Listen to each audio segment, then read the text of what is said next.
Asia-Pacific is fast becoming the world's aviation growth engine, with passenger demand expected to outpace every other region in the decades ahead. But as airlines expand, the industry is also facing mounting pressures from infrastructure bottlenecks and aircraft shortages to the challenges of decarbonising. Yasmin Jonkers explores these Asia-Pacific themes in Rio de Janeiro. Well, the mood here at the IATA annual general meeting in Brazil is one of cautious optimism. Airline executives remain upbeat about strong travel demand across Asia-Pacific. But the conflict in the Middle East and its impact on fuel prices is dominating conversations. Now, I spoke with Wong Hong, who is the new Director General of the Association of Asia-Pacific Airlines, on which carriers are likely to feel the impact the most. I would say if you look at low-cost carriers relative to legacy carriers, they certainly would feel the brunt of the impact on operating costs, especially when I understand that many of them do not really hedge.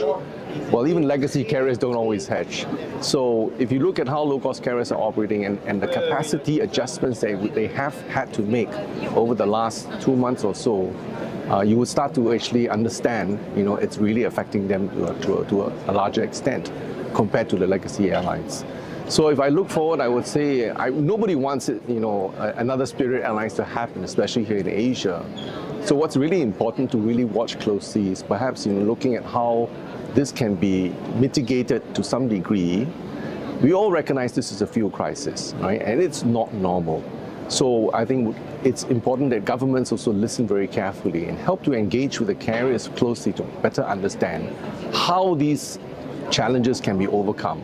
Hopefully, we're all also hoping that there will be some solutions at the Straits of Hormuz, which will then ease fuel prices and help us get back to a more normal state of situation. Well, on that note, then, what sort of regulation are you looking at in terms of help and support for APAC Airlines so that they don't go the way of Spirit?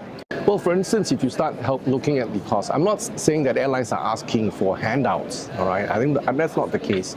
It will be, just trying to see in what ways and means. For example, operating costs, all things add up, whether it's at the airports, landing fees, parking fees, whether it is also maybe not just waiving, but even just deferring costs at this point of time will certainly help cash flows for the carriers.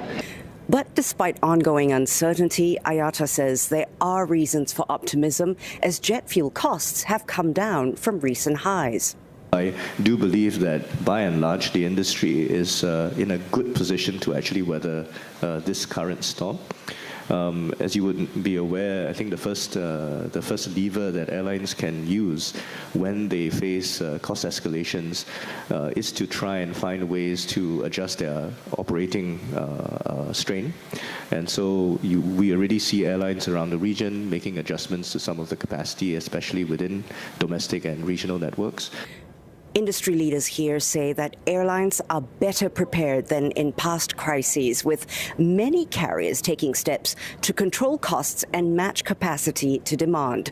But with geopolitical tensions still elevated, higher fuel bills remain a major risk to profitability for Asia-Pacific carriers this year.